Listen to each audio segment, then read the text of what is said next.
வாங்க வணக்கம். வள்ளீஸ் கேட்ரிங் காரைக்குடி. இன்றைக்கி நான் செய்கிறது மக்கன் பேடா.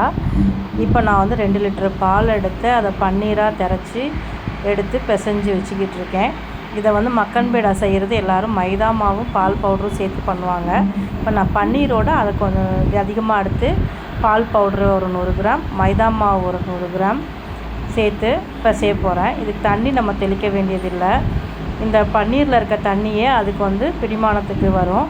இதை வந்து நம்ம அமுக்கி ஒரு 15 நிமிஷம் போல் பிசைஞ்சோன்னா நல்லா சேர்ந்து சாஃப்டாக வருங்க. இந்த மாதிரி நல்லா பிசைஞ்ச பிறகு குட்டி குட்டி உருண்டைகளாக நம்ம கையில் எண்ணெயாக நெய்யாக தொட்டுட்டு உள்ளே பாதாம் வச்சு உருட்டி ஒரு பிளேட்டில் அடுக்கிக்கணும். எல்லா உருண்டைகளும் உருட்டின பிறகு இதை வந்து நம்ம வந்து பொரிச்செடுக்க போகிறோம். இந்த மாதிரி வெடிக்காமல் மெதுவாக உருட்டி எண்ணெய் தொட்டால் தான் வலுவலுன்னு வரும். உங்களோட ஆப்ஷனுக்கு ஏற்ற மாதிரி நெய், எண்ணெய் இதெல்லாம் தொட்டி உருட்டி அடுக்கிக்கோங்க.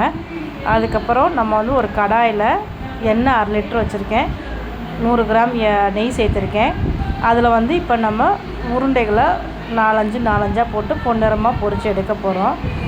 இதை வந்து ஜீனி வந்து அரை கிலோ ஜீனி வச்சு 1/2 லிட்டர் தண்ணி ஊற்றி பாகு காய்ச்சி வச்சுருக்கோம். இதை வந்து ஜீனி பதம் வந்து கம்பி பதம் தேவையில்லை.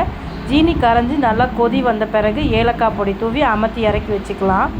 அதுக்கப்புறம் கொஞ்சம் மிதமான சூடு ஆறின பிறகு பொரித்து எடுத்து வச்சுருக்க மக்கன் பேடாவை ஒரு பேசினில் போட்டுக்கோங்க. அகலமான பாத்திரத்தில் போட்டிங்கன்னா தான் நமக்கு வந்து அது ஊறுறதுக்கு சரியாக இருக்கும். இது மேலே இப்போ இந்த பாகை நம்ம வந்து ஊற்றி சேர்த்து 6 மணி நேரம் அளவுக்கு இதை வந்து ஊற விடணும். ஊற விட்டோன்னா எடுத்து சாப்பிட்றதுக்கு நல்லா பஞ்சு போல் மெதுவாக இருக்குங்க. இப்போ நான் சேர்த்துருக்க அளவில் வந்து ஒரு 30 மக்கன் பேடா செய்ய முடியும்.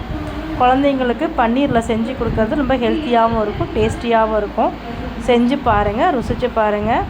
வள்ளீஸ் கேட்ரிங். நன்றி.